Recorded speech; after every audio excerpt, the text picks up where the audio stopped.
Welcome to this immersive exploration of Viking voyages and Norse sagas, where we'll journey through the fascinating world of the Norse explorers and their legendary tales that have captivated imaginations for centuries.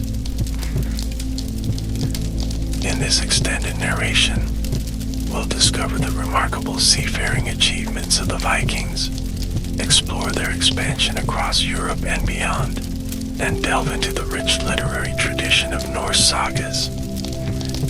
We'll examine the historical context of Viking exploration, the technological innovations that made their voyages possible, and the cultural impact that continues to resonate today. As we embark on this journey together, I invite you to relax, breathe deeply, and let your imagination sail across the northern seas, alongside these daring explorers of the medieval world. The term Viking often evokes powerful imagery in our minds of horn-helmeted warriors, fearsome longships, and raids on unsuspecting coastal communities. While some of these elements contain kernels of truth, the reality of Viking society and exploration was far more nuanced, complex, and fascinating than popular culture often portrays. The Viking Age is typically defined as spanning from the late 8th century to the mid-11th century, roughly from 793 CE with a raid on Lindisfarne Monastery in northeastern England, to 1066 CE with the Norman conquest of England. During this period, Scandinavian seafarers from what is now Denmark, Norway, and Sweden ventured far from their homelands, exploring, trading, raiding, and eventually settling across wide swaths of Europe, parts of Asia, and even reaching North America. These Norse explorers were remarkable navigators, intrepid adventurers, and skilled craftsmen who developed sophisticated vessels, navigational techniques, and trading networks. Their expeditions would reshape the political landscape of medieval Europe, influence cultures far from their Scandinavian homeland, and create enduring legacies that we still study and celebrate today. Let's begin our journey by understanding who these people were and the world they inhabited before they set sail for distant shores. The people we call Vikings emerged from the harsh yet beautiful landscapes of Scandinavia, a region encompassing modern-day Norway, Sweden, and Denmark. This northern land of fjords, mountains, forests, and islands shaped their character, their technology, and their worldview in profound ways. Scandinavian society during the Viking Age was organized around family units and local chieftains, rather than centralized kingdoms as we might think of them today. Communities were largely agricultural, with farming and animal husbandry providing the foundation of their economy. They lived in longhouses made of timber, often with a central hearth and spaces for both human inhabitants and livestock. Social structure was hierarchical but had elements of democratic practice, particularly in the Thing system, assemblies where free men could participate in decision-making, law-giving, and dispute resolution. Slavery existed within their society, with thralls often captured during raids, performing much of the hard labor. The Norse religion centered around the pantheon of gods and goddesses, including Odin, Thor, Freyr, and Freya, as well as a rich mythology of creation, cosmic structure, and eventual doom in Ragnarok, the twilight of the gods. Their spiritual worldview included concepts of fate, honor, and an afterlife that valued bravery in battle. The challenging northern environment, with its long dark winters and short growing seasons, created a culture that valued resilience, pragmatism, and adaptability. These qualities would serve them well when they began to venture beyond their homelands, seeking new opportunities for trade, settlement, and conquest. Several factors converged to trigger the outward expansion of Norse peoples in the late 8th century. Population pressure and limited arable land in Scandinavia created incentives to seek opportunities elsewhere. Political consolidation under ambitious kings pushed some nobles and their followers to seek independence in new territories. And the development of advanced shipbuilding technology opened maritime pathways that had previously been impassable. The longship stands as perhaps the most iconic symbol of Viking culture, and for good reason. These vessels represented a remarkable achievement in naval engineering, perfectly adapted to the Vikings' exploratory needs. Let's examine what made these ships so revolutionary for their time. Viking longships were clinker-built, meaning they were constructed with overlapping wooden planks, riveted together to create a sturdy but flexible hull. This flexibility was crucial, allowing the vessels to ride ocean waves without breaking apart. The ships were symmetrical fore and aft, with identical curved stem and stern posts, enabling them to reverse direction without turning around, an invaluable feature when navigating narrow rivers or making quick escapes. Most longships were propelled by a combination of sail power and oars, giving them versatility in different weather conditions. Their shallow draft, with some requiring as little as 1 meter of water depth, allowed Vikings to beach their ships directly on shore, navigate far upriver into continental interiors, and approach coastlines without requiring developed port facilities. Different types of longships served different purposes. The Carvey was a smaller vessel used for coastal sailing and everyday transport. The Snekja was a medium-sized warship, while the Drakkar or dragon ship was larger and often decorated with elaborate carvings, including fearsome dragon heads on the prow. For long-distance ocean voyages, the Nar, or broader, deeper merchant vessel optimized for cargo rather than speed, was the preferred choice. The technological advantage provided by these ships cannot be overstated. In an age when most European naval vessels hugged coastlines and avoided the open sea, Viking longships could cross the North Atlantic, navigate treacherous Arctic waters, and penetrate deep into continental river systems. They effectively transformed the seas from barriers into highways, giving Norse explorers unprecedented mobility and reach. Beyond their ships, Vikings developed sophisticated navigational techniques that enabled them to find their way across open waters.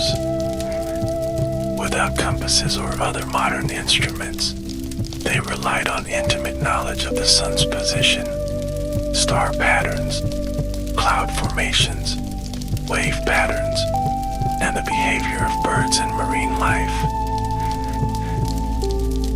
Norse navigators used a primitive solar compass called the Solarstian or sunstone, believed to be a crystal that could determine the sun's position even on cloudy days by polarizing light.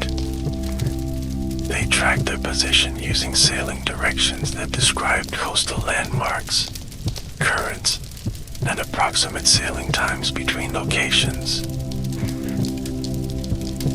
Viking expeditions typically followed coastlines when possible, island hopping across bodies of water to minimize open ocean sailing. This strategy is evident in their gradual expansion across the North Atlantic, moving from Norway to the Shetland Islands, to the Faroe Islands, to Iceland, to Greenland, and finally to North America, each leg requiring relatively short open water crossings. With this understanding of Viking society and technology, let's now follow the routes of their remarkable journeys, beginning with their earliest expeditions into Western Europe. The Viking Age dramatically announced itself to the wider European world on June 8th, 793 CE, when Norse raiders attacked the monastery at Lindisfarne, a holy island off the northeastern coast of England. The Anglo-Saxon Chronicle recorded the event with horror, describing ravages of heathen men who miserably destroyed God's church on Lindisfarne, with plunder and slaughter. This raid on Lindisfarne marked the beginning of a pattern that would become tragically familiar across Western Europe over the next century. Monasteries, churches, and coastal settlements made attractive targets for Viking raiders, as they were often wealthy yet poorly defended. Religious institutions in particular contained valuable treasures, gold and silver religious artifacts, illuminated manuscripts, and other precious items that could be easily seized and transported. From these initial coastal raids, Viking activity in the British Isles intensified and evolved.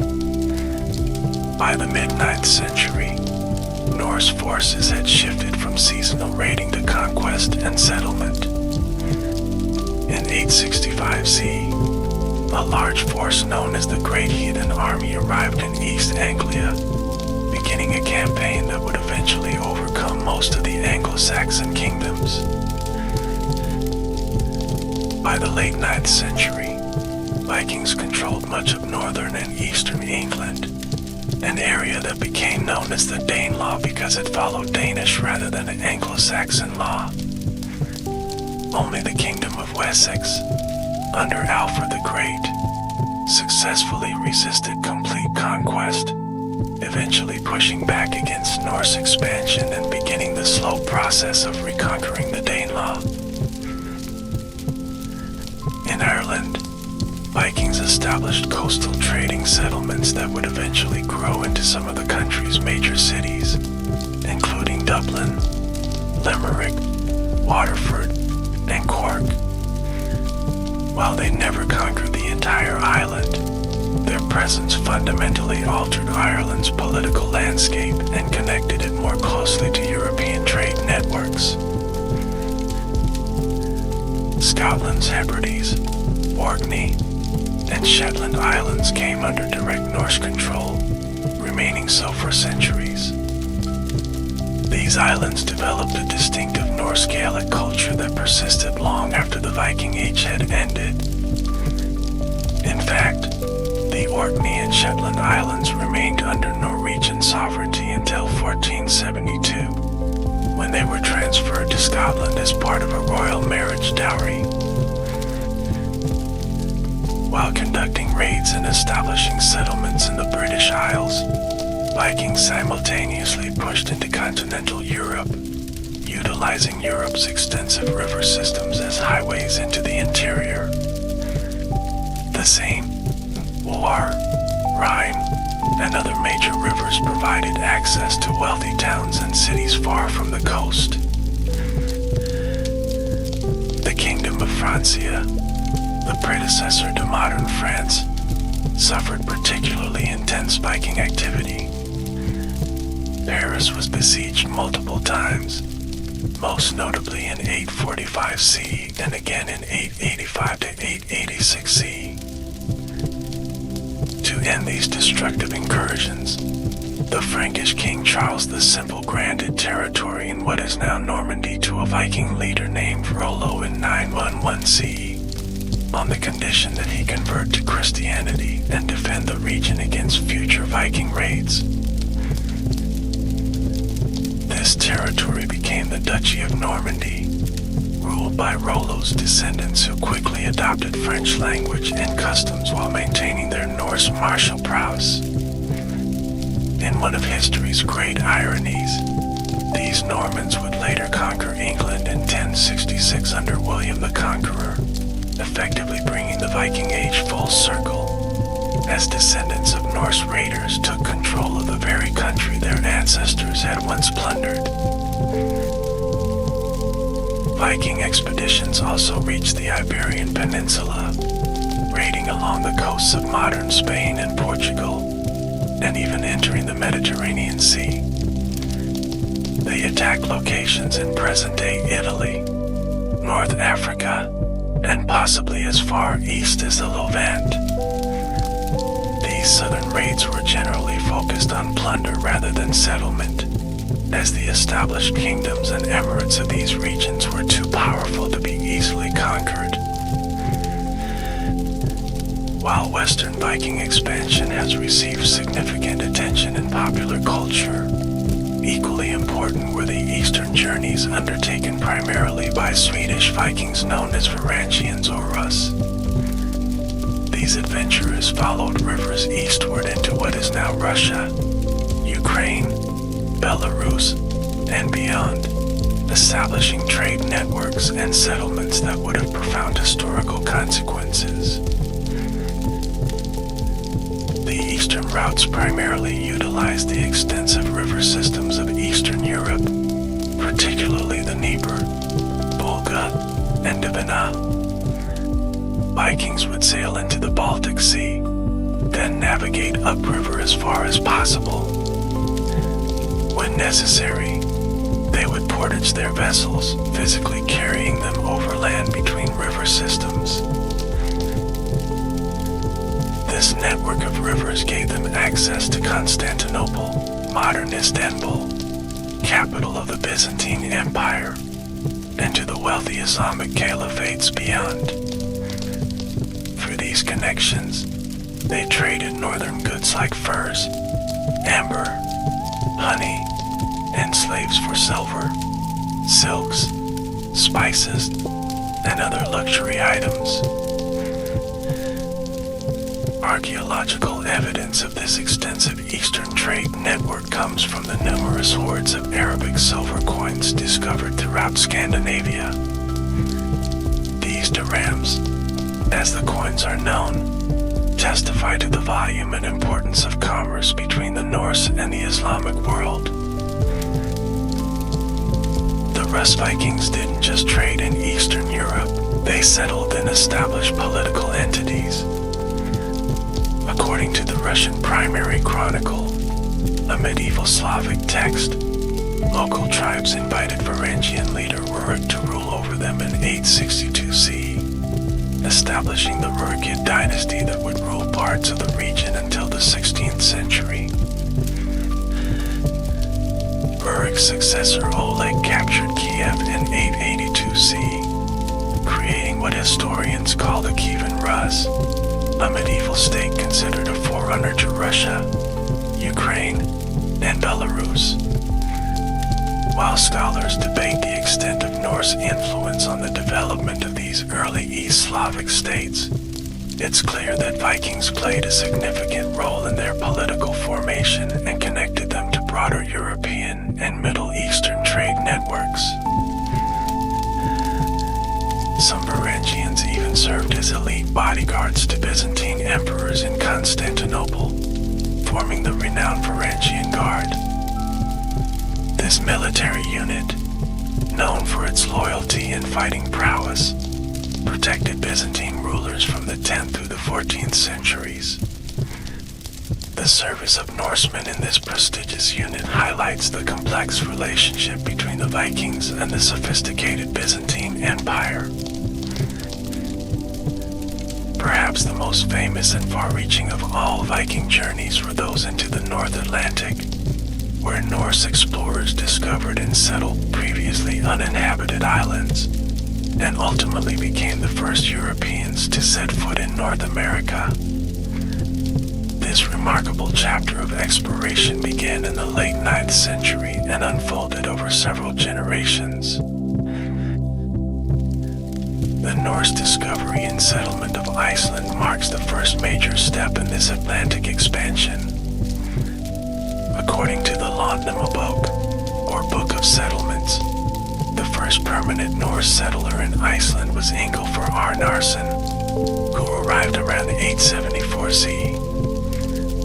He was soon followed by other settlers, primarily from Norway and the Norse-controlled Scottish Isles. Iceland had been known to Irish monks before the Vikings arrived, but the Norse quickly established a dominant presence on the island. By the early 10th century, most of Iceland's habitable areas had been claimed by Norse settlers, who established a unique commonwealth governed by the Althing, one of the world's earliest parliamentary bodies.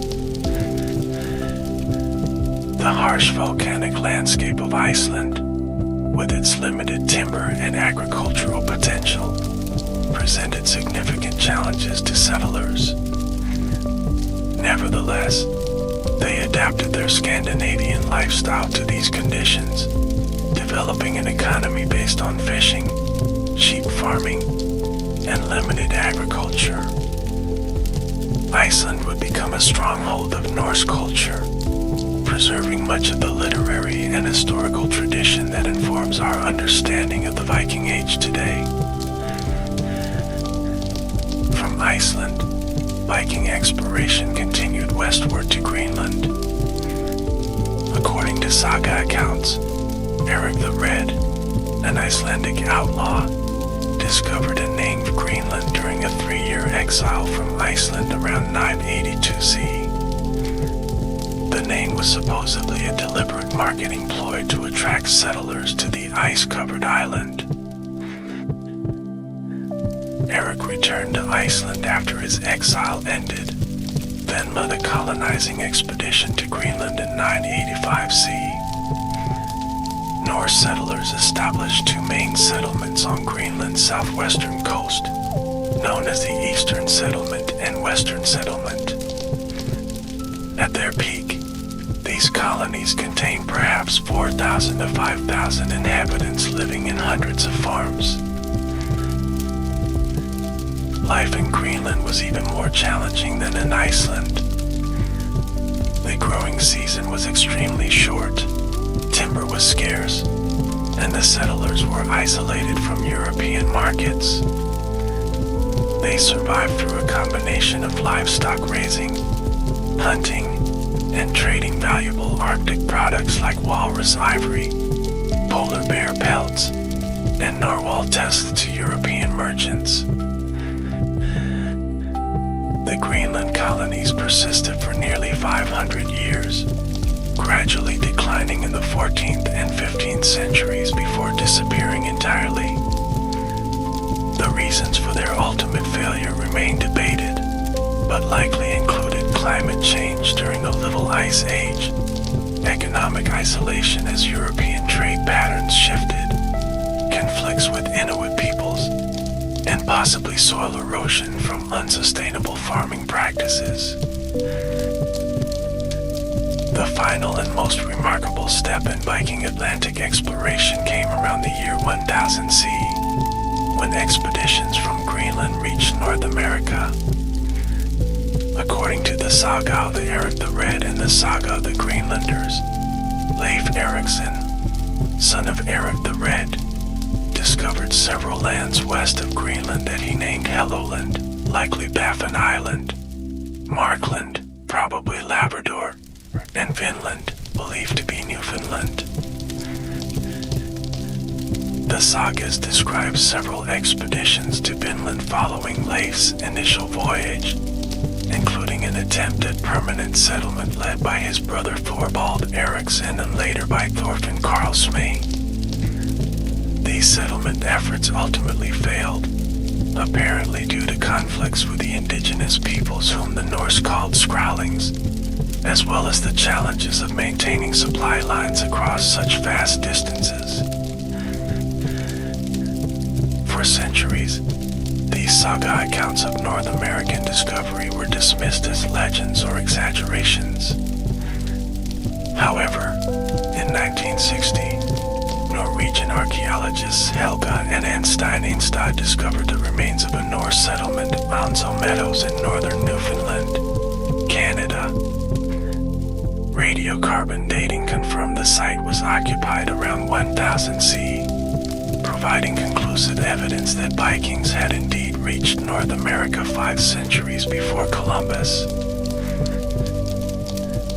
The Lonzo Meadows site includes the remains of 8 buildings, including a forge where iron nails were produced, likely for ship repairs. The settlement appears to have been occupied for only a few years, consistent with the saga accounts of failed colonization attempts. Archaeological evidence suggests it may have served primarily as a winter camp and repair station for ships exploring the region. While Lonzo Meadows is the only confirmed Norse site in North America, some scholars believe Vikings may have explored further south along the eastern seaboard. However, definitive archaeological evidence for such voyages has yet to be discovered. The Viking discovery of North America, while a remarkable feat of seafaring, had little long-term historical impact. The knowledge of these western lands seems to have faded even among Greenlanders, and certainly didn't spread to wider European awareness. Nevertheless, it stands as testament to the extraordinary exploratory reach of Norse mariners during the Viking Age. Having traced the remarkable journeys of Viking explorers, we now turn to the literary tradition that preserved and transformed these historical events into enduring stories, the Norse sagas. These narratives provide our most detailed window into Viking culture, beliefs, and exploits, though they must be read with an awareness of their literary nature and the centuries that pass between events and their recording. The word saga comes from the Old Norse verb segja, meaning to say or to tell.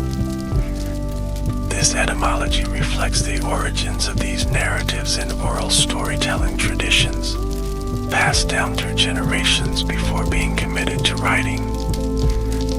Most sagas were written down in Iceland during the 12th through 14th centuries, several hundred years after the events they purport to describe. This temporal gap between events and recording raises important questions about historical accuracy.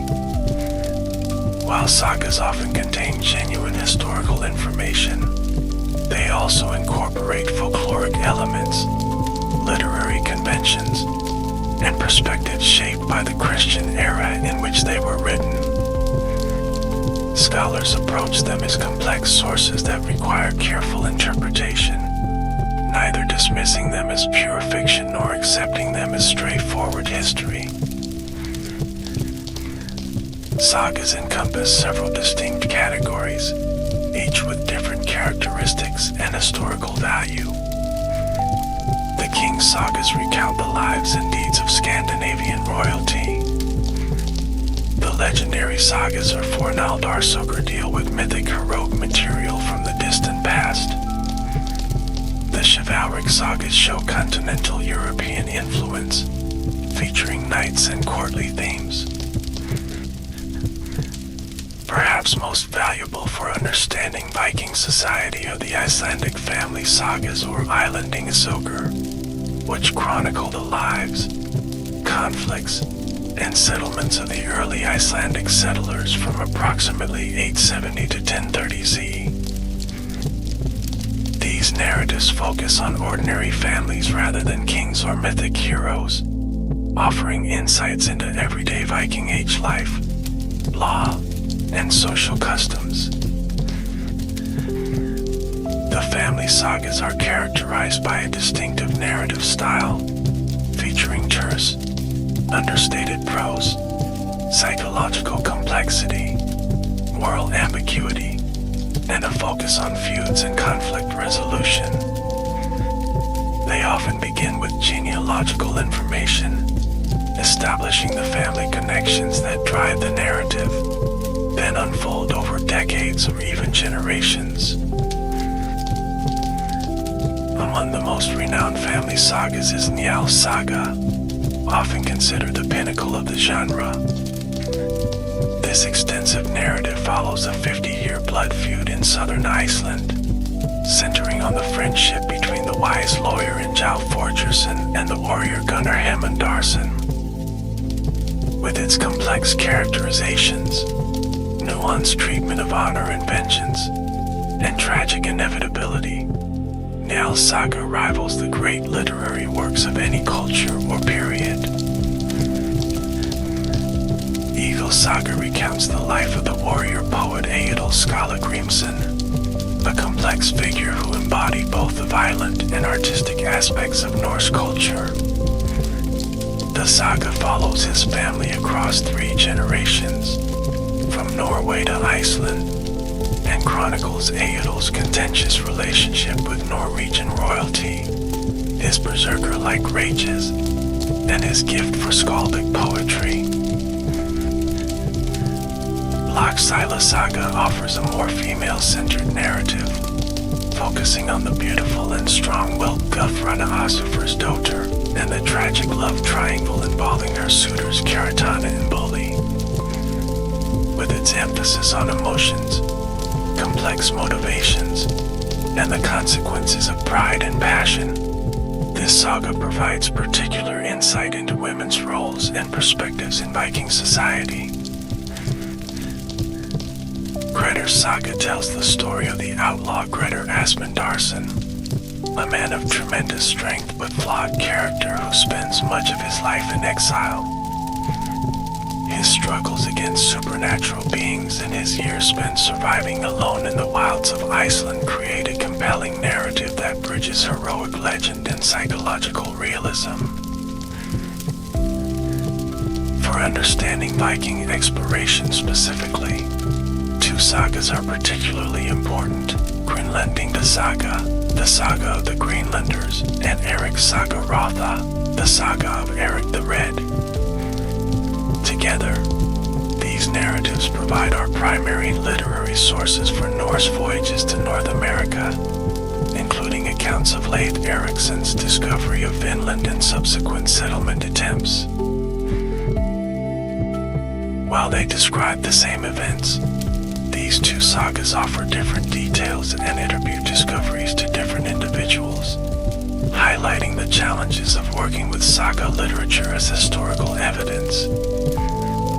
Nevertheless, their descriptions of North American landscapes, indigenous peoples, and natural resources contain elements that archaeologists and historians have found consistent with the physical evidence.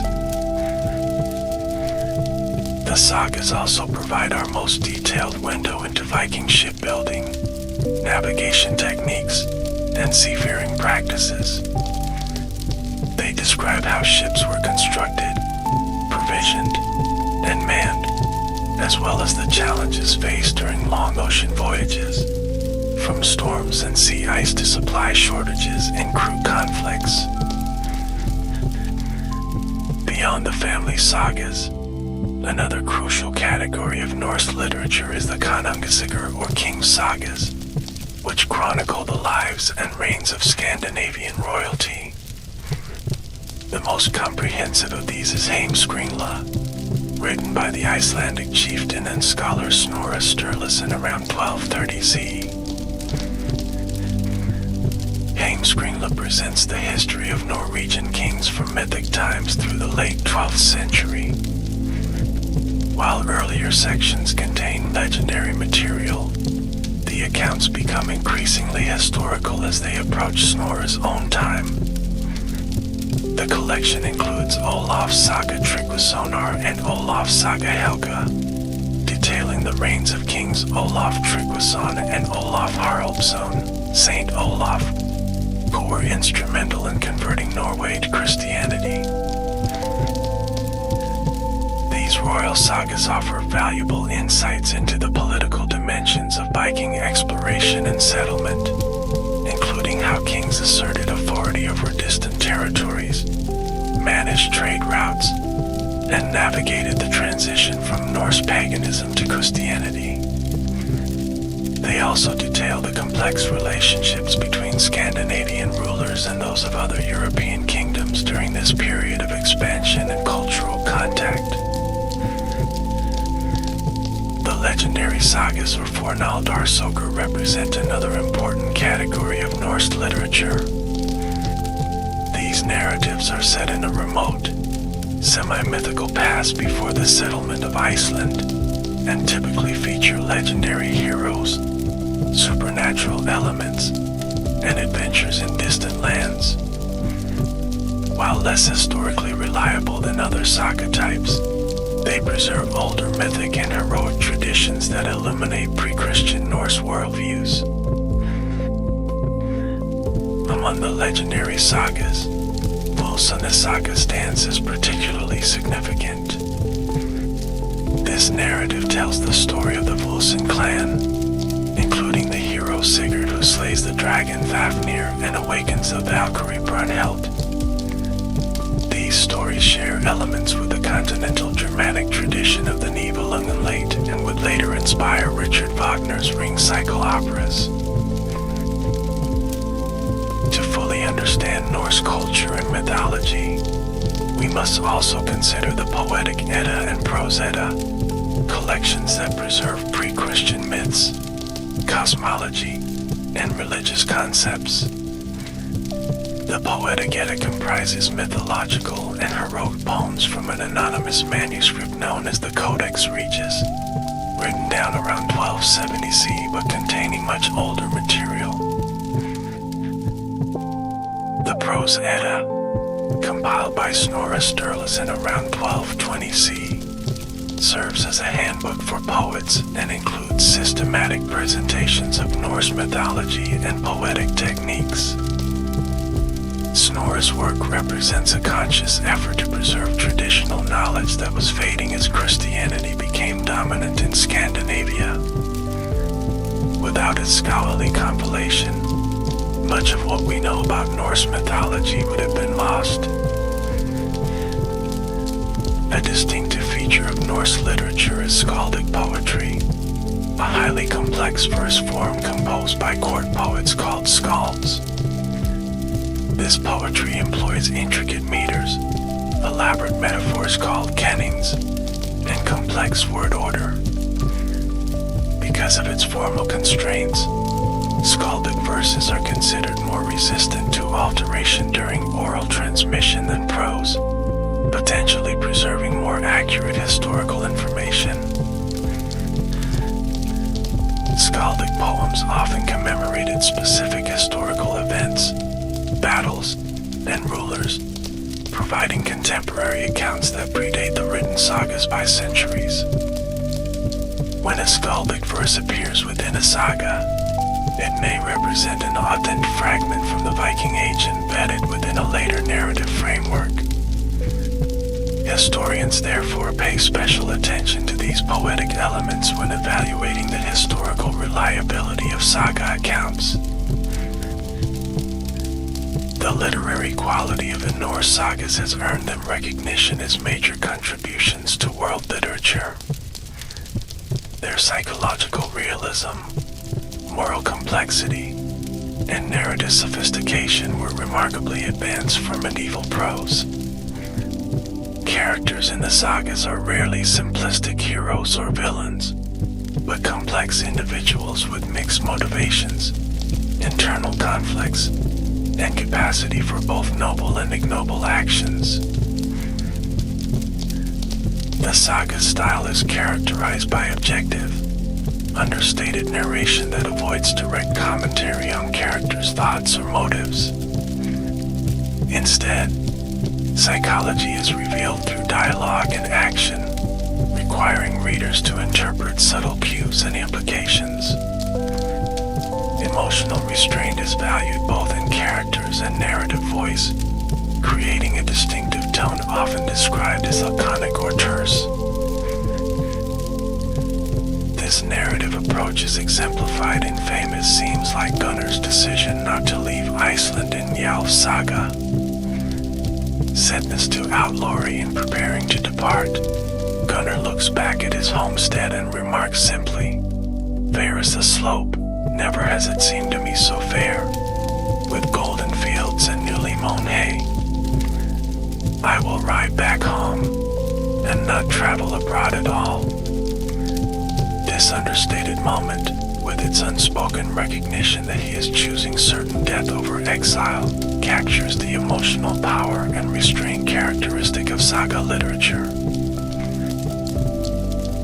Having explored both the historical reality of Viking exploration and its literary preservation in the sagas, let's examine how these two dimensions interact and what they reveal about Norse culture and its legacy. The relationship between Viking historical reality and saga literature is complex and multifaceted. While sagas contain valuable historical information, they were written centuries after the events they describe, in a Christian cultural context quite different from the pagan Viking Age.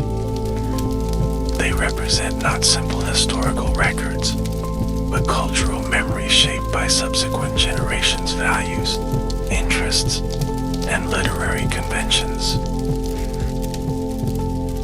Archaeological evidence provides crucial context for evaluating saga accounts.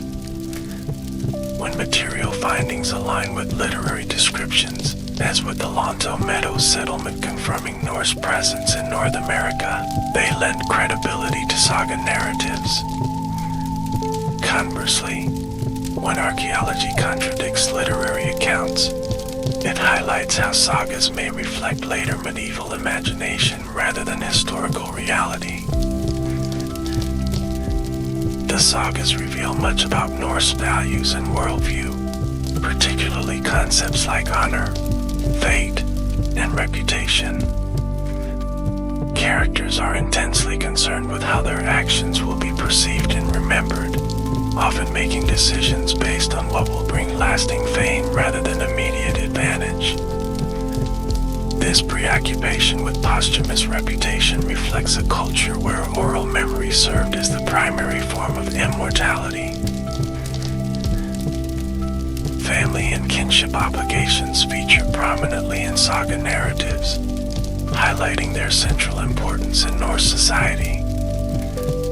Characters are bound by complex webs of loyalty, obligation, and responsibility to their relatives, creating conflicts when these duties clash with personal desires or other social bonds. The extended family, rather than the individual or nuclear family, forms the basic social unit in these stories, reflecting Viking Age social structure. Law and legal procedures receive detailed attention in many sagas, particularly the Icelandic family sagas. Characters navigate complex legal systems, seeking compensation for wrongs, forming alliances to strengthen their legal positions, and sometimes manipulating procedural technicalities to their advantage. These accounts provide valuable insights into Norse legal traditions, which emphasize compensation and reconciliation alongside punishment. The exploration narratives within the sagas reveal Norse attitudes toward geography, foreign peoples, and unknown territories. While Vikings certainly engaged in violent raids, the sagas show they were also curious, adaptable, and open to new experiences. They record detailed observations of unfamiliar landscapes, resources, and peoples, suggesting an exploratory mindset that went beyond mere plunder.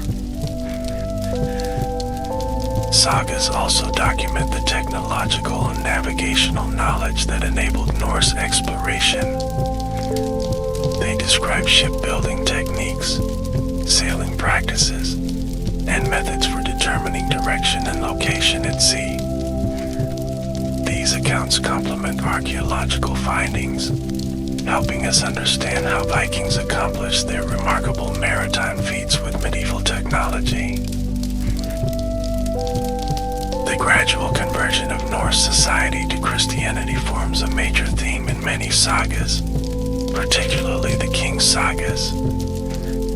These narratives describe a complex, multi-generational process of religious change, with significant regional variations and periods of syncretism where Christian and pagan elements coexisted. This religious transition coincided with the later Viking Age and shaped how its history would be recorded and remembered. Women in the sagas occupy more complex and prominent roles than in many contemporary medieval literatures. Female characters like Gudrun in Laxdæla Saga, Hulchard in Njál Saga, and all the deep-minded in Landnámabók exercise significant influence through property ownership, marriage alliances, and sometimes incitement to violence. While constrained by patriarchal structures, saga women demonstrate agency, intelligence, and power within those constraints. Archaeological evidence suggests real Viking women may indeed have enjoyed greater rights and opportunities than their counterparts elsewhere in medieval Europe. Female graves containing weapons, tools, and symbols of authority indicate some women held positions of significance. The recent DNA analysis of a high-status warrior burial at Birka, Sweden, revealed the occupant was female, challenging assumptions about gender roles in Viking society. Beyond their value as historical sources, the sagas represent a remarkable literary achievement. Emerging from a predominantly oral culture on the remote edges of medieval Europe, they display psychological complexity, narrative sophistication, and moral depth that rivals more celebrated literary traditions. Their distinctive style, objective, understated, and focused on action rather than introspection, created a narrative approach that feels surprisingly modern to contemporary readers. Having examined both the historical dimensions of Viking exploration and the literary tradition that preserved it, let's consider the broader impact and legacy of Norse voyages. The immediate political impact of Viking exploration was profound and far-reaching.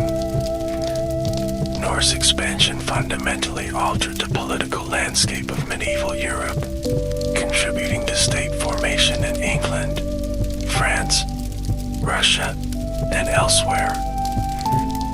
In some regions, Vikings established entirely new political entities, such as the Duchy of Normandy and the Kievan Rus.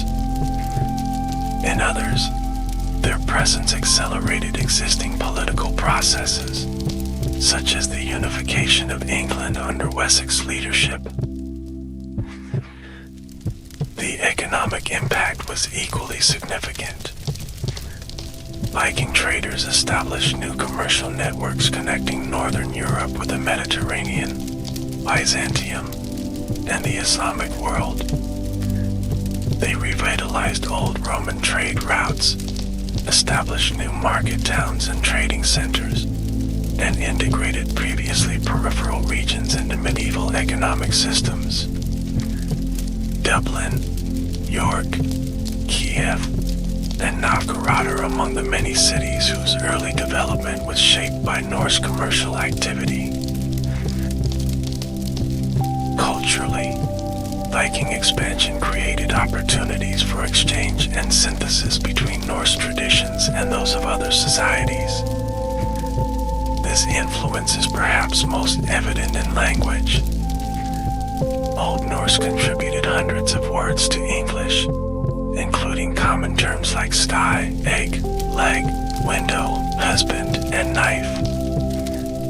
Place names of Norse origin remain abundant across the British Isles, particularly in northern and eastern England.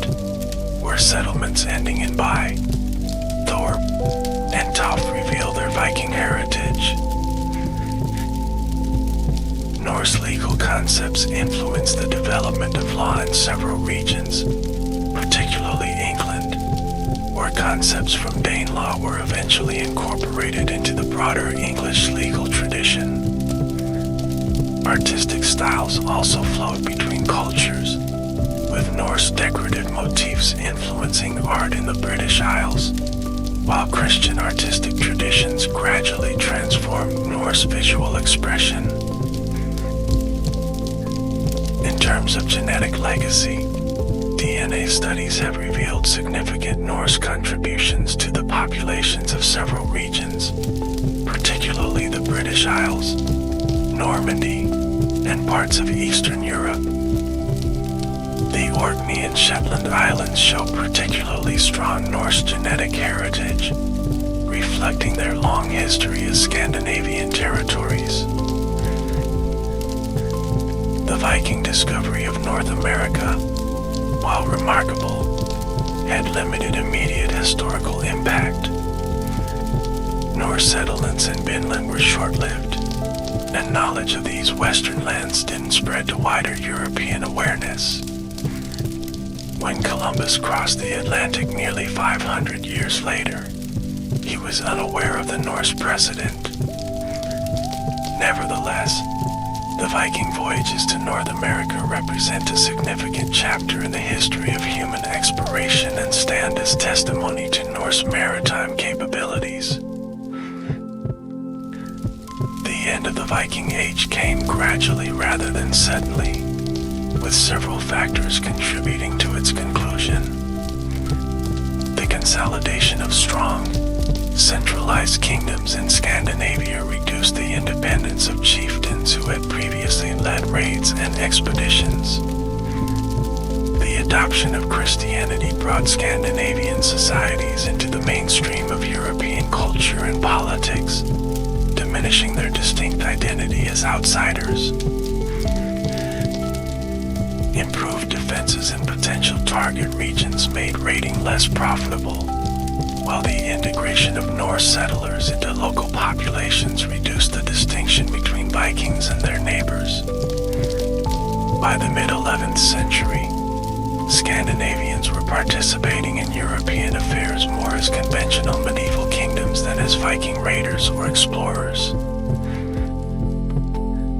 The historical memory of Vikings underwent significant transformation in subsequent centuries. Medieval Christian chroniclers, who provided many of our written sources about Viking raids, portrayed them primarily as bloodthirsty pagans who targeted churches and monasteries.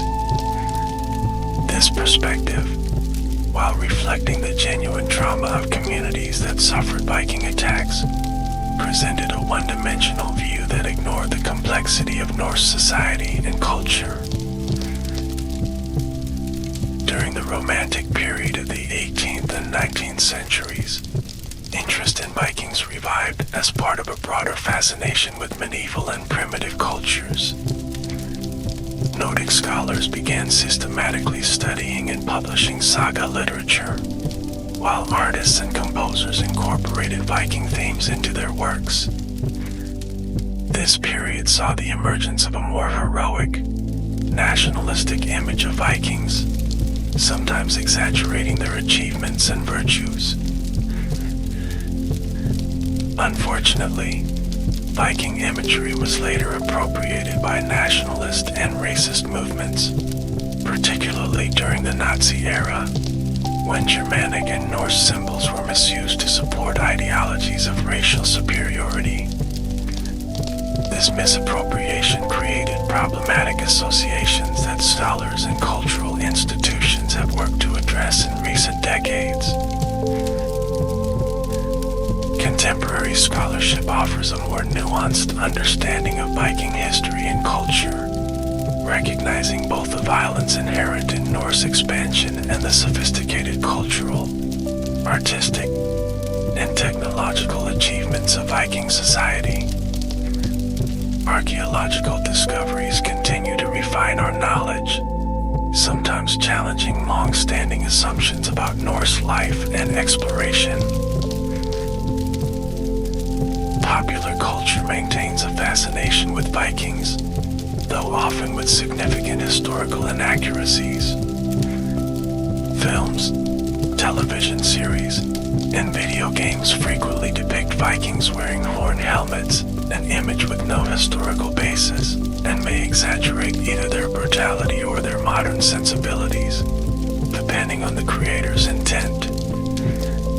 Nevertheless, this continued interest reflects the enduring power of Viking exploration narratives to capture the imagination.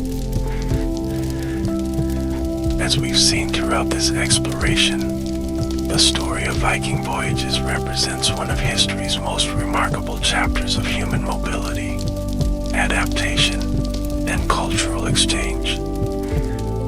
From their Scandinavian homelands, Norse sailors ventured across vast distances, encountering diverse peoples and environments, and leaving lasting impacts wherever they went.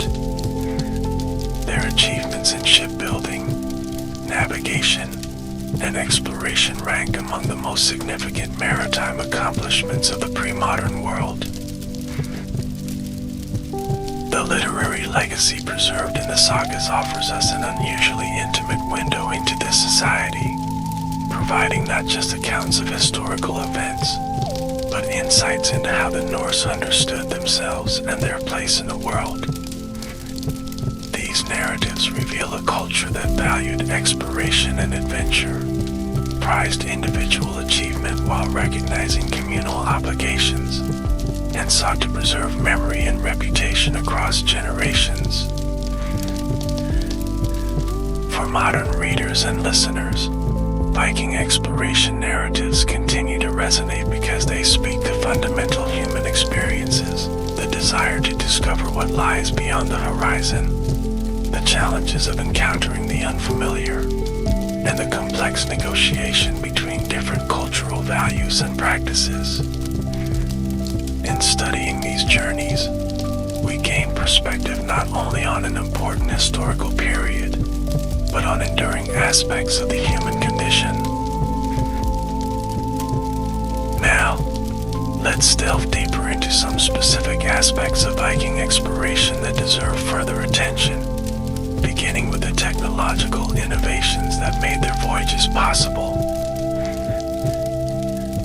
The longship represents one of the most significant technological achievements of the Viking Age, but it didn't emerge suddenly or in isolation.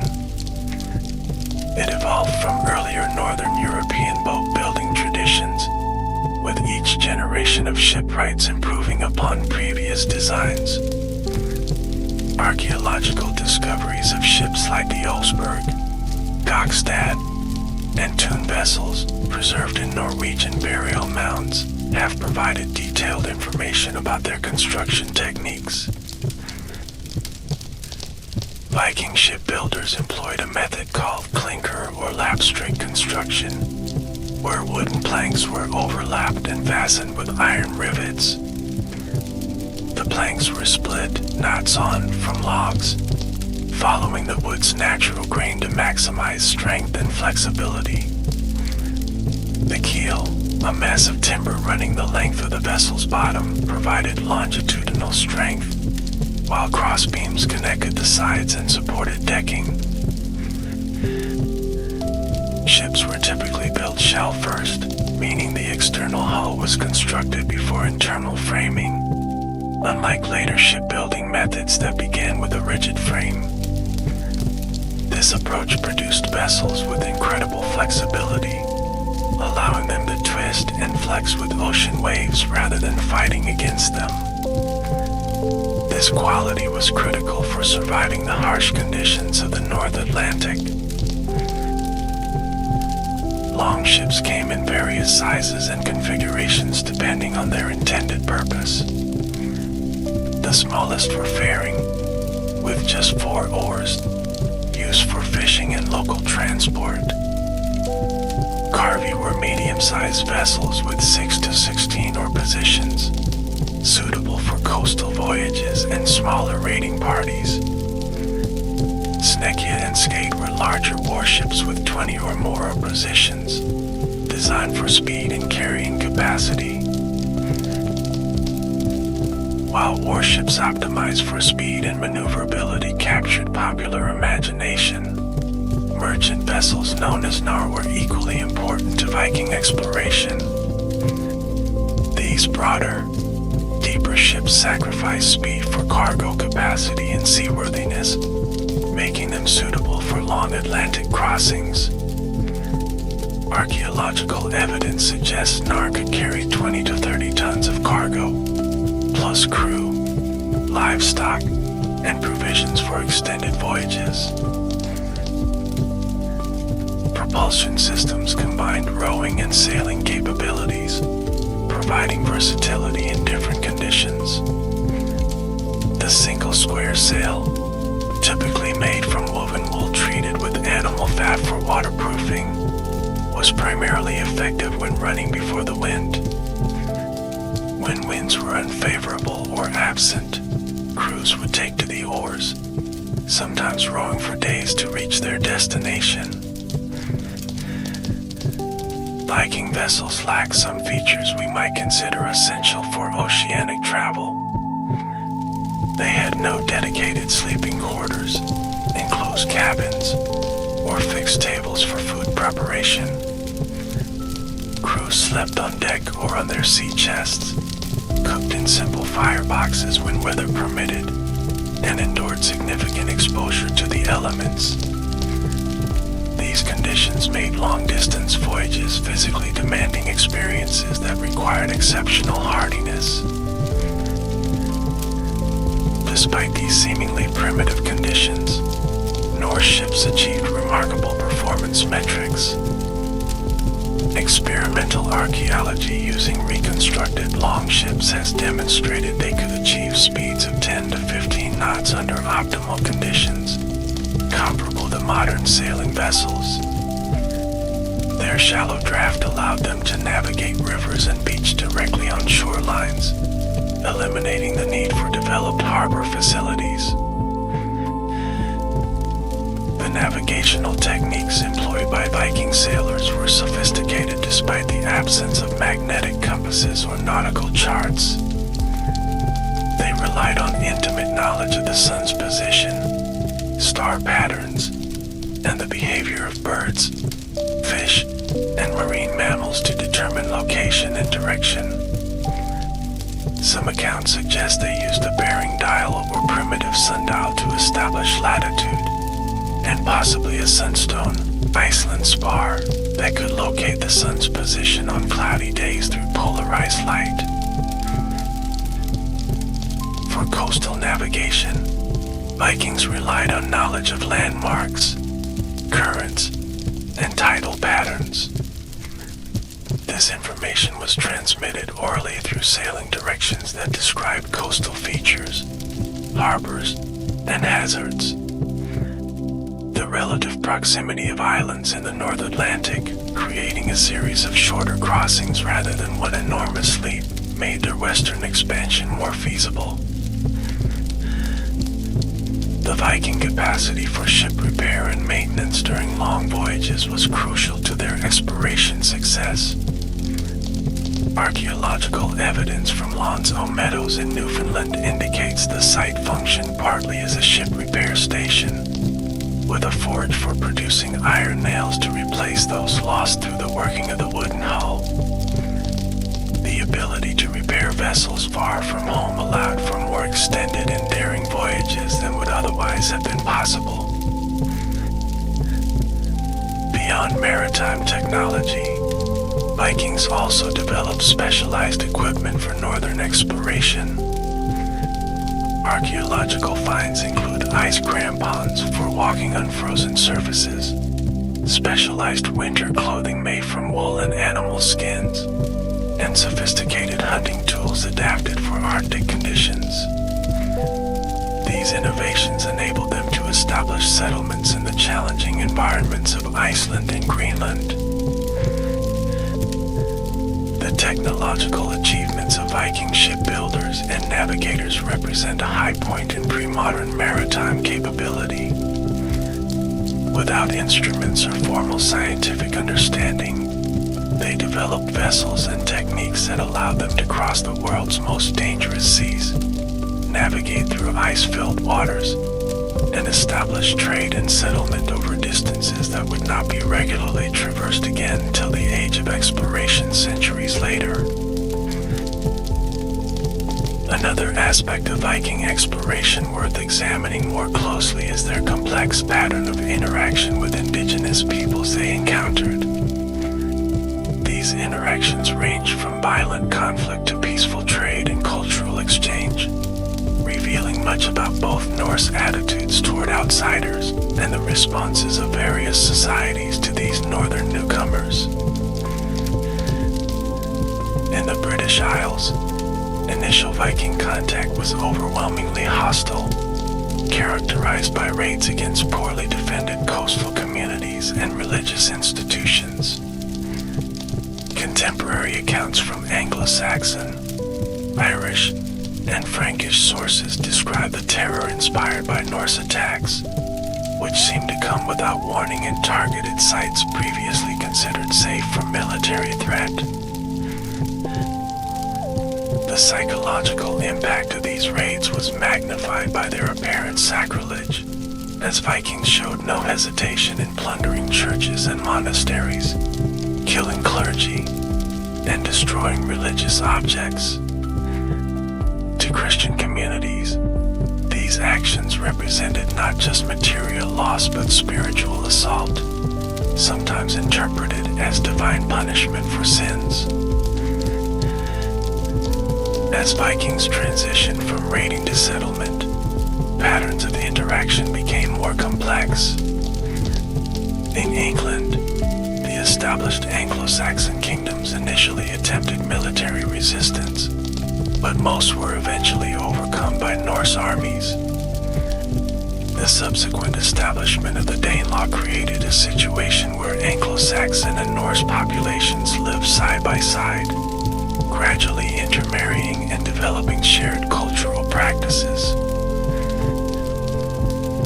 Archaeological and linguistic evidence suggests this integration happened relatively quickly. Place names of Norse origin are abundant in eastern and northern England, indicating substantial settlement, while genetic studies confirm significant Scandinavian contribution to the modern British gene pool. The many Old Norse loanwords in English, including basic terms like sty, egg, and window, testify to intimate linguistic contact.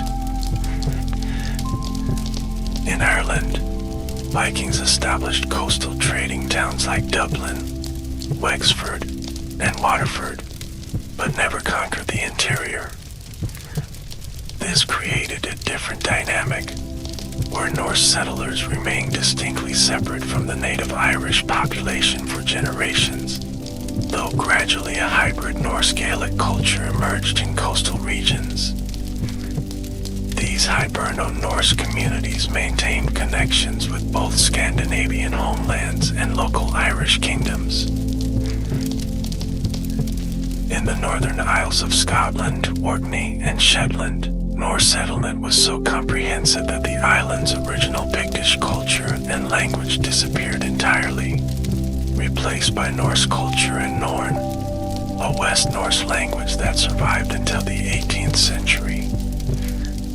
These islands remained under Norwegian sovereignty until 1472, functioning as essentially Scandinavian territories despite their proximity to Scotland. The pattern of interaction with Slavic peoples in Eastern Europe followed a different trajectory.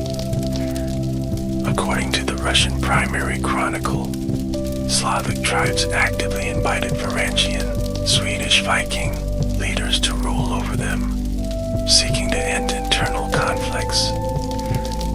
While this account likely simplifies a complex political situation, archaeological evidence does suggest Norse elites were integrated into local power structures, rather than imposing rule through conquest alone. The resulting Rus polities represented a synthesis of Scandinavian, Slavic, and Byzantine elements. Norse rulers quickly adopted Slavic languages and eventually Orthodox Christianity, while maintaining trade connections with their Scandinavian homelands. Within a few generations, these originally foreign rulers had transformed into a fully integrated elite, though some maintained awareness of their Norse origins. Viking interaction with the Byzantine Empire demonstrates their capacity for diplomatic and mercantile relationships with more powerful states.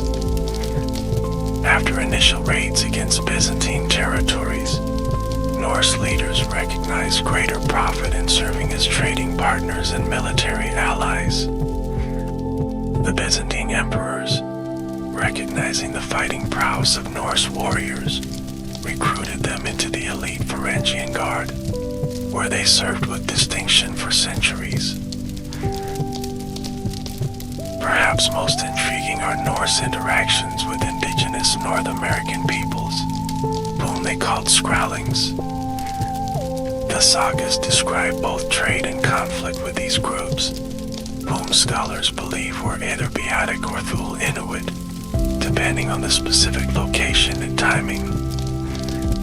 According to saga accounts, initial meetings involved peaceful trade, but misunderstandings and cultural differences led to violent confrontations. The sagas report that superior indigenous numbers eventually forced Norse colonists to abandon settlement attempts in Vinland, suggesting Vikings recognized the limitations of their military advantage when far from support and badly outnumbered. This contrasts with later European colonization, when technological disparities and disease would create more one-sided outcomes. In Greenland, Norse settlers eventually came into contact with Thule Inuit moving south from Arctic Canada. Archaeological evidence suggests limited interaction between these groups, with some trade but little cultural exchange or intermarriage. Competition for resources may have contributed to the eventual decline of Norse Greenland settlements, though climate change and economic isolation were likely more significant factors. These varied patterns of interaction reveal Vikings as pragmatic opportunists rather than ideologically driven conquerors. They employed violence when it served their purposes, but were equally capable of peaceful trade, political alliance, and cultural adaptation when circumstances favored such approaches. Their success stemmed largely from this flexibility, allowing them to thrive in vastly different environments and social contexts. The cultural impact of these Norse expansions continues to resonate today, visible in everything from place names and linguistic influences to genetic heritage and commemorative traditions. Modern descendants of both Vikings and those they encountered continue to negotiate this complex historical legacy, acknowledging both the violence of the period and the cultural exchanges that enriched all societies involved. Let's now turn our attention to the economic dimensions of Viking exploration, which were often more significant than the raids that captured contemporary chroniclers' attention. While violence and plunder featured prominently in initial Norse expansion, trade and economic development quickly became central to their activities abroad. Viking economic activity operated across multiple scales, from local exchange to long-distance luxury trade. At the most basic level, Norse communities engaged in subsistence production, farming, fishing, and animal husbandry, supplemented by craft production of textiles, iron goods, and wooden items. Beyond this local economy, regional trade networks connected Scandinavian communities with each other in nearby territories. Long-distance trade represented the most sophisticated level of Viking economic activity. Norse merchants traveled extensive routes connecting northern Europe with the British Isles, continental Europe, the Byzantine Empire, and the Islamic world. These commercial networks transported bulk commodities like fish, timber, and grain alongside high-value luxury goods including ivory, silk, spices, and precious metals. Archaeological evidence for this trade comes from numerous sources. Hoards containing Arabic silver coins, dirhams, have been discovered throughout Scandinavia, particularly in Sweden, documenting extensive commerce with the Islamic world. Byzantine silks, pottery from the Rhineland, and glass from the Near East found in Norse contexts similarly demonstrate far-reaching trade connections. The flow of goods moved in both directions. Scandinavia exported valuable northern commodities including furs, amber, walrus ivory, falcons, and specialized iron products. Human trafficking also formed part of this commerce, with slaves captured during raids or purchased from other slave traders, transported and sold across these networks. To facilitate this trade, Vikings established or developed numerous market towns in the trading centers. Hedeby in modern Germany, Birka in Sweden, and Kapong in Norway functioned as important Scandinavian emporia, while York, Dublin, and Novgorod developed partly through Norse commercial activity. These centers featured specialized craft production, standardized weights and measures, and sometimes foreign merchant communities. The economic impact of Viking activity extended beyond trade to include resource extraction and production. In the British Isles, Norse settlers introduced new agricultural techniques, established commercial fishing operations, and developed wool production for export. In Eastern Europe, they organized the collection of furs, honey, and wax for long-distance trade, integrating previously isolated forest regions into international commercial networks. Vikings also engaged in economic colonization of previously uninhabited territories. The settlement of Iceland, while partly motivated by political factors, included a strong economic dimension as settlers established farms, exploited fishing grounds, and harvested walrus ivory from occasional Greenland expeditions. Later Greenland settlements were explicitly oriented toward producing luxury Arctic goods for European markets, including walrus ivory, polar bear pelts, narwhal tusks sold as unicorn horns, and falcons. The economic organization of Viking society evolved significantly during the expansion period. Early expeditions were typically organized by local chieftains pooling resources with their followers, sharing risks and profits in a relatively egalitarian arrangement. As Norse society developed greater political centralization, kings and other elites gained increased control over trade routes, collected taxes and tolls, and regulated commercial activity. This evolution is visible in the development of more standardized weight systems, the introduction of regulated markets, and eventually the minting of coins by Scandinavian rulers. King Harald Bluetooth of Denmark issued the first Scandinavian coins in the late 10th century, marking a significant step toward a more structured economy under royal authority. By the end of the Viking Age, Scandinavian economies had largely integrated with broader European monetary and commercial systems. The economic dimensions of Viking activity challenged simplistic views of Norse people as mere raiders and plunderers. While violence certainly featured in their expansion, Vikings were equally significant as traders, producers, and economic innovators who connected previously isolated regions and facilitated cultural and material exchanges across vast distances. Their commercial networks laid foundations for later medieval trade systems that would transform the European economy. Now let's explore the religious aspects of Viking exploration, particularly the tension between traditional Norse beliefs and Christianity, which played an important role in shaping both the historical events and how they were later recorded. Traditional Norse religion was polytheistic, featuring a complex pantheon of gods and goddesses with distinct personalities, domains, and mythological roles.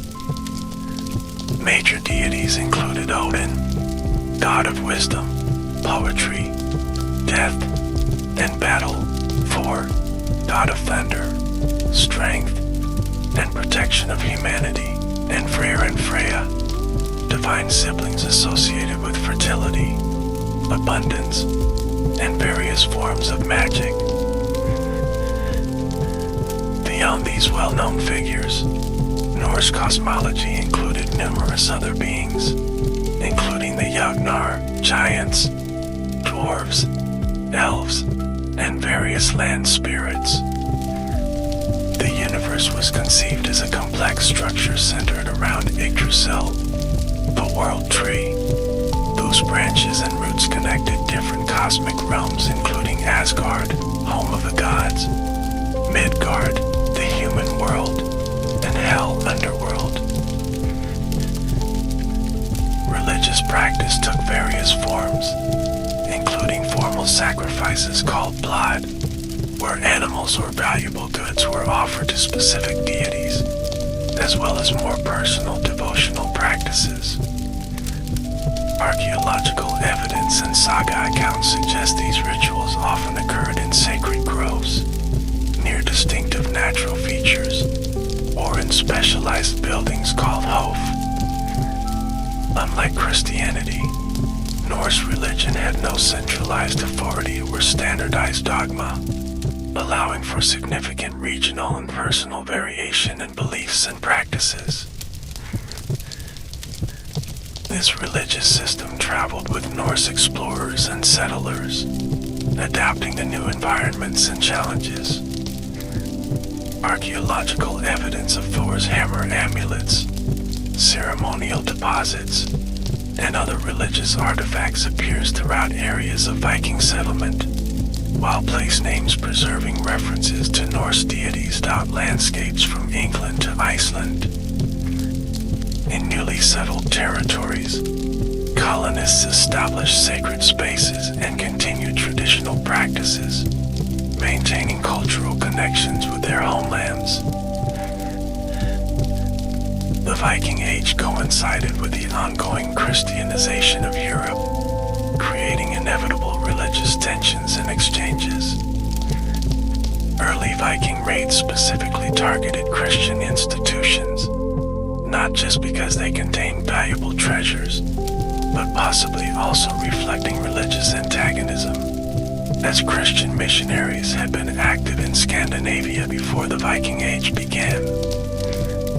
Some scholars suggest these raids may have been partly motivated by resistance to Christian encroachment on traditional Norse culture.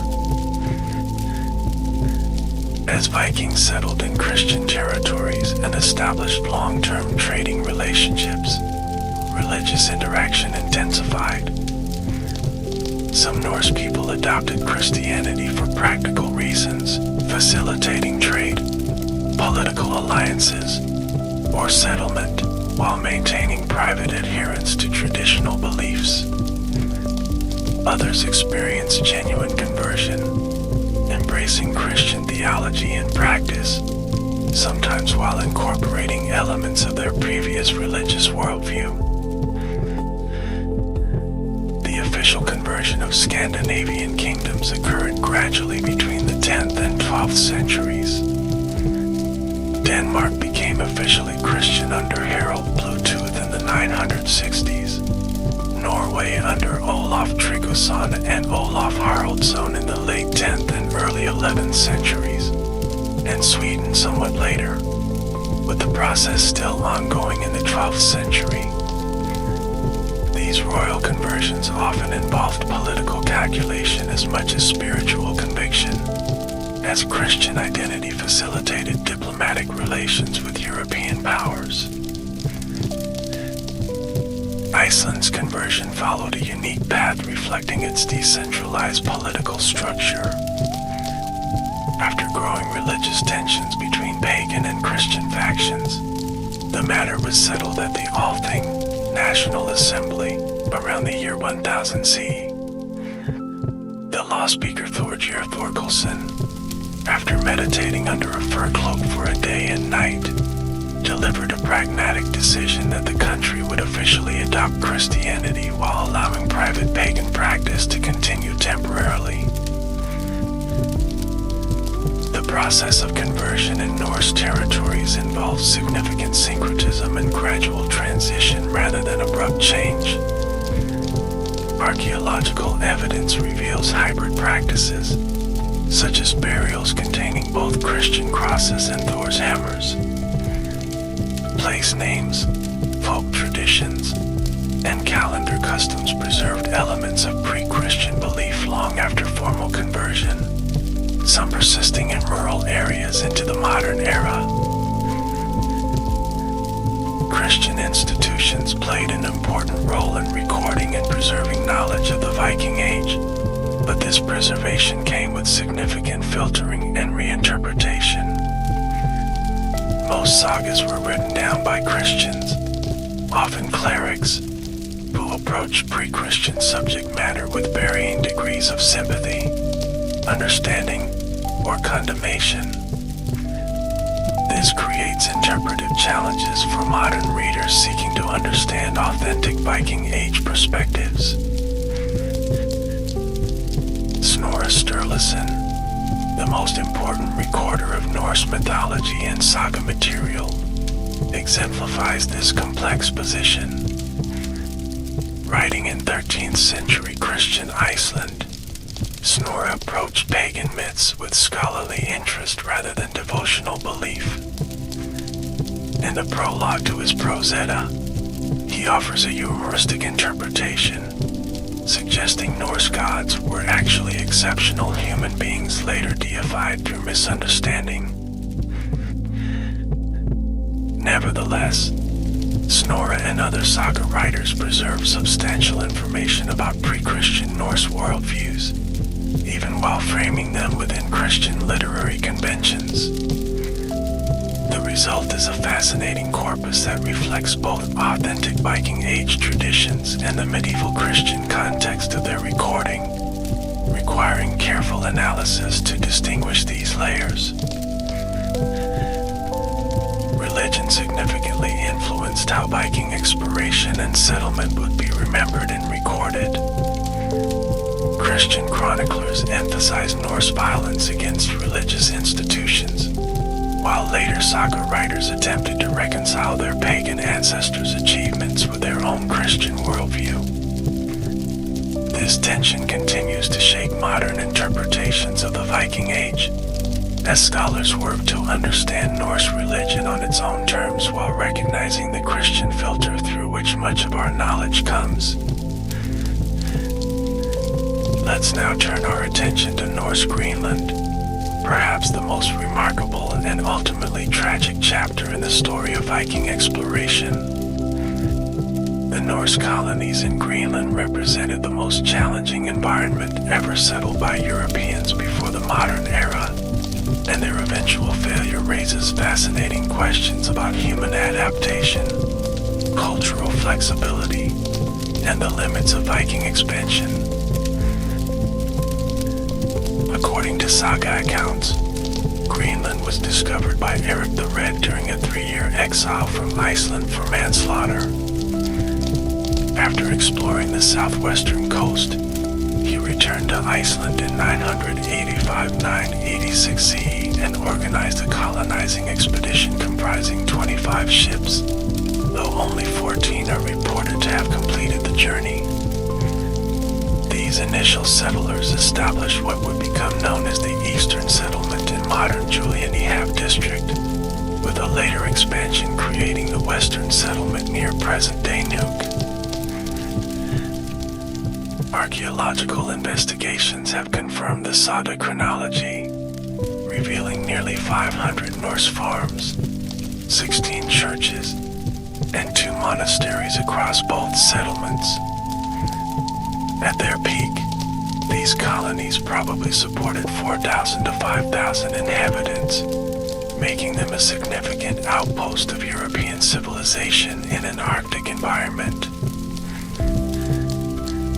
The name Greenland is often described as Eric's marketing ploy to attract settlers, but this may be an oversimplification. When Norse colonists arrived, Greenland was experiencing the medieval warm period, a climatic episode that made conditions more favorable than they would later become. The fjords Eric explored were likely greener than modern observers would expect, particularly in comparison to the glaciated eastern coast of Greenland or the ice-covered interior. Greenland Norse developed a unique economic adaptation to their challenging environment. Unable to rely solely on agriculture due to the short growing season, they created a mixed subsistence strategy combining limited farming with animal husbandry, hunting, and fishing. Archaeological analysis of middens, refuse heaps, shows they increasingly relied on marine mammals, particularly seals, as a primary food source. Beyond subsistence activities, the colonies participated in valuable export trades. They harvested walrus ivory, highly prized in European markets as a substitute for elephant ivory, as well as polar bear pelts, Arctic fox furs, narwhal tusks sold as unicorn horns, and live gyre falcons for European nobility.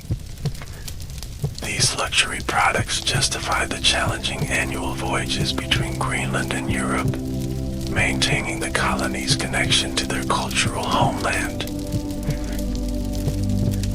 Despite their isolation, the Greenland Norse maintained key elements of European medieval culture. They built stone churches in European architectural styles, including a cathedral at Garthar, modern Igali II, featuring stained glass and church bells imported from Europe. They followed European fashion trends, maintained a complex social hierarchy, and preserved Norse literary culture, with evidence suggesting saga recitation remained an important cultural practice.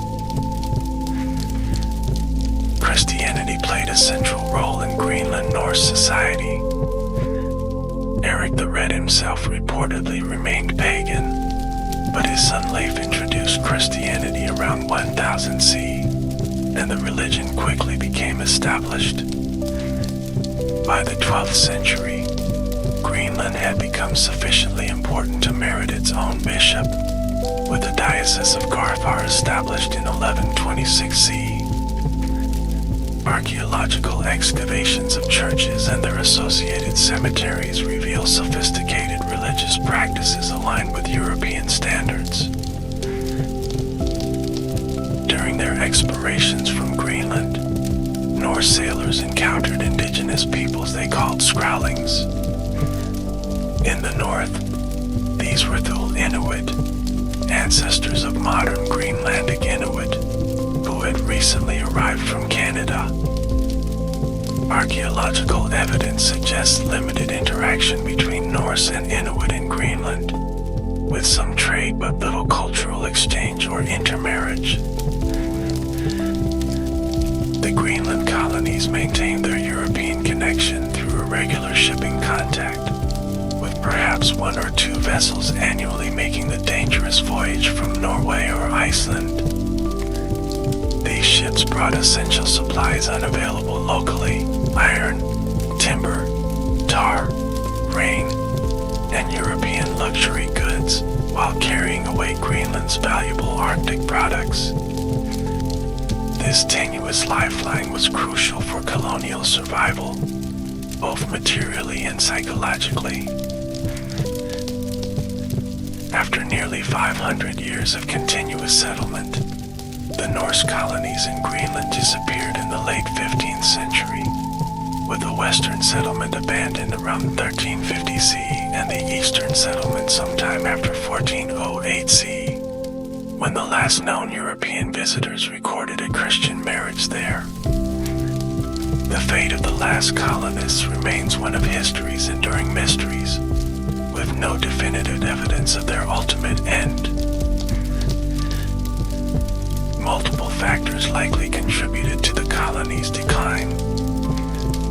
Climate change during the Little Ice Age made an already challenging environment even harsher, with cooling temperatures, increased sea ice, and shorter growing seasons. Economic isolation intensified as European trade patterns shifted. The Black Death reduced Norway's maritime capacity, and the market for Greenland's exports declined. Some scholars suggest conflict with Thule Inuit may have contributed to the colony's end, though direct evidence for large-scale violence is limited. Others propose that ecological damage from Norse farming practices, especially soil erosion, undermined the settlement's sustainability. Cultural factors may have played a role as well, with Norse reluctance to adopt more Inuit-like survival strategies due to cultural identity and status concerns. Recent research suggests the end may have been less dramatic than previously imagined, with gradual abandonment as conditions worsened, rather than catastrophic failure. Some colonists may have returned to Iceland or Norway, while others perhaps perished from malnutrition or exposure during particularly difficult seasons. The lack of mass graves argues against a single catastrophic event like famine or attack. The Greenland Norse experience raises profound questions about cultural adaptation and survival. Despite showing remarkable adaptability in many ways, the colonists appear to have maintained certain European cultural practices and identity markers even when these became maladaptive. They continued building stone churches and raising cattle, prestigious but resource-intensive activities, rather than fully embracing more efficient Arctic survival strategies developed by the Inuit. Archaeological evidence reveals this cultural conservatism most strikingly in dietary patterns. Isotope analysis of Norse skeletal remains shows they maintained a primarily land-based diet despite the relative abundance of fish and marine mammals in their environment. This dietary preference, possibly reflecting cultural values rather than optimal resource use, may have contributed to nutritional stress as conditions deteriorated. The Norse Greenland settlements represent both the most impressive achievement, Viking colonial expansion, and its ultimate limitation.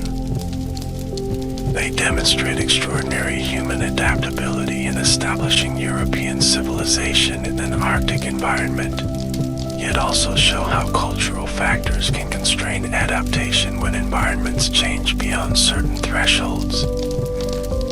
Their story continues to fascinate precisely because it encapsulates both the remarkable capabilities and the vulnerability of human societies in extreme environments.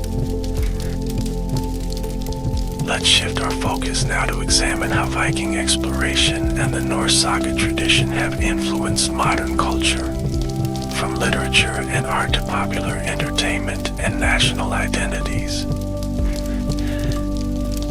Academic interest in Vikings revived during the Romantic nationalist movements of the 18th and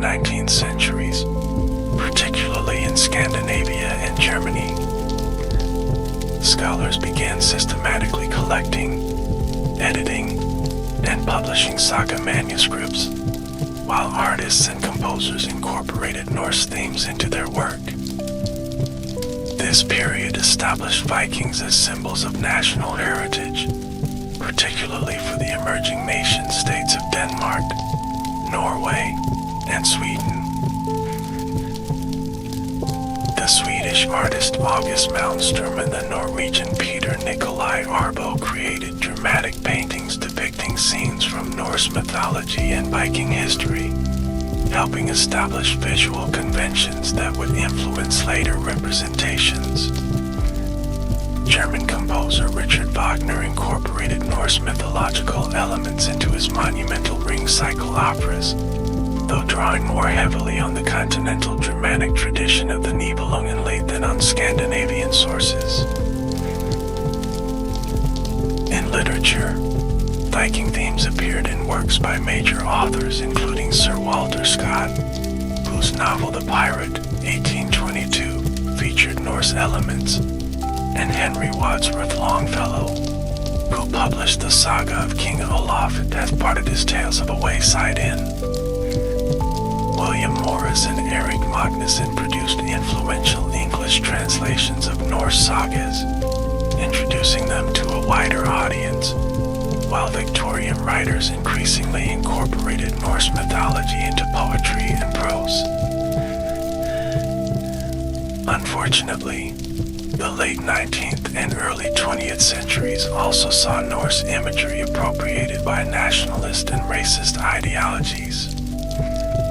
German nationalists, and later the Nazi regime, misused Norse symbols like the swastika, a form of which appears in Norse context, and runes to support concepts of Germanic or Aryan superiority. This political misappropriation created problematic associations that continue to require careful navigation by scholars, museums, and cultural institutions. The 20th century saw Vikings become fixtures in popular culture, though often in highly fictionalized forms. Early Hollywood films like The Viking, 1928, and The Vikings, 1958, established cinematic tropes that would persist for decades, including historically inaccurate horn helmets, an image with no basis in Norse archaeology but now indelibly associated with Vikings in popular imagination. Comic books and graphic novels have frequently incorporated Norse elements, most notably in Marvel Comics character Thor, introduced in 1962 and later featured in blockbuster films. While these adaptations take substantial liberties with the original mythology, they have introduced Norse concepts to global audiences and sparked interest in authentic historical and mythological sources. Recent television series like Vikings and The Last Kingdom have attempted more nuanced portrayals of Norse society, addressing aspects like religious practice, political complexity, and cultural exchange, while still containing historical inaccuracies and dramatic license. These productions have helped shift popular perception beyond simple stereotypes of horn-helmeted raiders. Video games frequently incorporate Viking themes, from action adventures like God of War and Assassin's Creed Valhalla to strategy games like Crusader Kings that allow players to recreate Norse expansion. These interactive media have particular influence on younger audiences' understanding of the period, for better or worse, potentially inspiring deeper historical interest but also sometimes reinforcing misconceptions. Beyond entertainment, Viking exploration has significantly influenced modern identities, particularly in regions with Norse heritage. Scandinavian countries naturally emphasize this aspect of their history in education, museums, and cultural celebrations. Iceland particularly embraces its Norse settlement history as central to national identity, with the sagas taught as foundational literature and key sites preserved as cultural landmarks. In Britain, areas within the former Danelaw increasingly recognize their Norse heritage through museums, festivals, and educational programs. The Viking Center in York, built around archaeological remains of the Viking settlement, attracts hundreds of thousands of visitors annually. Similar initiatives exist in Dublin, acknowledging the city's foundation as a Norse trading post. In North America, awareness of Viking exploration has cultural significance for both broader historical understanding and specific communities. Lonzo Meadows in Newfoundland, Canada, recognized as a UNESCO World Heritage Site, preserves the archaeological remains of Norse presence while an interpretive center explains their significance. Some Scandinavian American communities celebrate Viking heritage through festivals, reenactments, and educational programs. Contemporary scholarship continues to revise our understanding of Viking exploration through interdisciplinary approaches combining archaeology, genetics, climatology, and literary analysis. Recent archaeological discoveries, like the Woodstown Viking site in Ireland and various hoards discovered by metal detectorists, regularly add new details to our knowledge. Genetic studies map the genetic impact of Norse migration, while isotope analysis of skeletal remains reveals individual migration patterns. Feminist and gender-focused scholarship has re-examined evidence for women's roles in Viking exploration and settlement, challenging traditional male-centered narratives. The discovery that a high-status warrior burial at Birka, Sweden, belonged to a biological female has sparked reconsideration of gender roles in Norse society, though interpretation of this find remains debated among scholars. Indigenous perspectives increasingly inform interpretations of Viking contact in North America, with Native American and Inuit scholars contributing to more balanced understandings of these early encounters.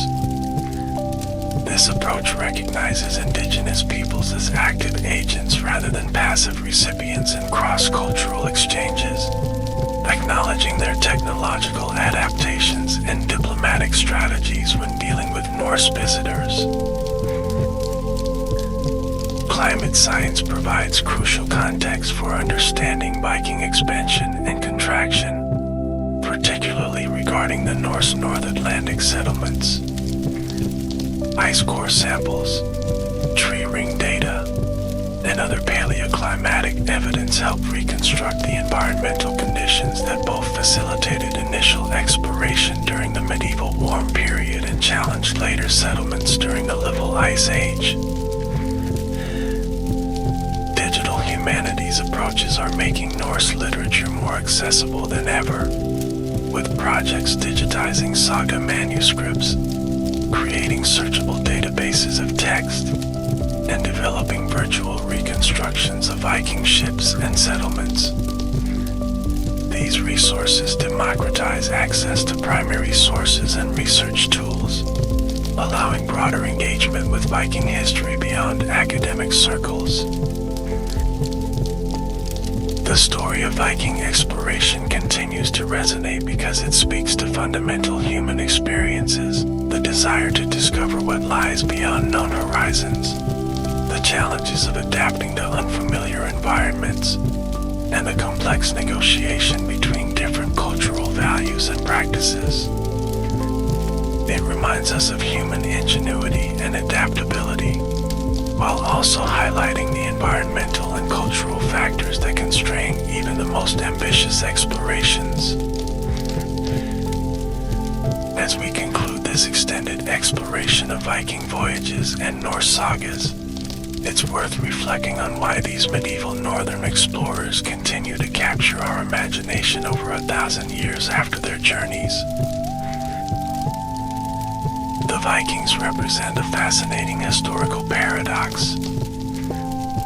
They were simultaneously destructive raiders and sophisticated traders, illiterate in the Latin alphabet yet creators of complex oral literature, pagan outsiders to Christian Europe yet ultimately integrated into its cultural and political frameworks. This complexity resists simple categorization, making them perpetually interesting subjects for historical inquiry and cultural representation. Their technological achievements, particularly their shipbuilding and navigational techniques, remain impressive even by modern standards. Using only hand tools and natural materials, without formal scientific understanding or precise instruments, they created vessels capable of crossing the world's most dangerous seas and navigation methods that guided them to distant shores. This practical ingenuity represents a high point of pre-modern human technological adaptation. The geographical scope of Viking activity still astonishes. From their Scandinavian homelands, Norse explorers reached 4 continents: Europe, Asia, Africa, at least the Mediterranean coast, and North America. They operated in environments ranging from the deserts of the Middle East to the ice floes of the Arctic, demonstrating remarkable adaptability to different climates and conditions. The literary legacy of the Norse world, particularly the saga tradition, provides an unparalleled window into a medieval society. No other European culture of the period produced such extensive prose literature focused on ordinary people rather than royalty or saints. The psychological complexity, moral ambiguity, and narrative sophistication of the sagas continue to reward readers and inspire writers today. For modern Scandinavians, the Viking Age represents a formative period of cultural history, when their ancestors played a significant role on the European stage. For descendants of Norse settlers in places like Britain, Ireland, and beyond, this heritage forms part of their complex cultural DNA. And for regions where Vikings traded, raided, or settled, their presence left lasting impacts on everything from place names to genetic heritage. The Viking story also resonates with contemporary concerns about human migration, cultural contact, and environmental adaptation. Their expansion occurred during a period of climate change, the medieval warm period, that temporarily made northern seas more navigable and northern lands more habitable. Their eventual retreat from places like Greenland coincided with the onset of the Little Ice Age, highlighting the relationship between climate and human settlement patterns. As we face our own era of rapid global changes, the Viking experience offers both inspiration and caution. Their remarkable achievements in exploration and adaptation demonstrate human capability to thrive in challenging circumstances through technological innovation and cultural flexibility. Yet the eventual failure of their most ambitious settlements reminds us that there are environmental limits to expansion, and that cultural factors can sometimes inhibit necessary adaptations. The story of Viking exploration is ultimately a human story, full of courage and cruelty, innovation and tradition, success and failure. It's the story of individuals and communities seeking better lives through movement, taking extraordinary risks, establishing new homes in unfamiliar lands, and creating connections, sometimes peaceful, sometimes violent, between previously separate worlds. As such, it belongs not just to Scandinavia or Europe, but to our shared human heritage, a testament to the restless curiosity and remarkable adaptability that have characterized our species throughout its history. In studying these medieval northern voyagers, we learn not just about a fascinating historical period, but about ourselves and our enduring drive to explore beyond known horizons. Thank you for joining me on this extended journey through the world of Viking exploration and Norse sagas. May the tales of these remarkable seafarers continue to inspire curiosity about our shared human past, and perhaps even pleasant dreams as you drift into sleep.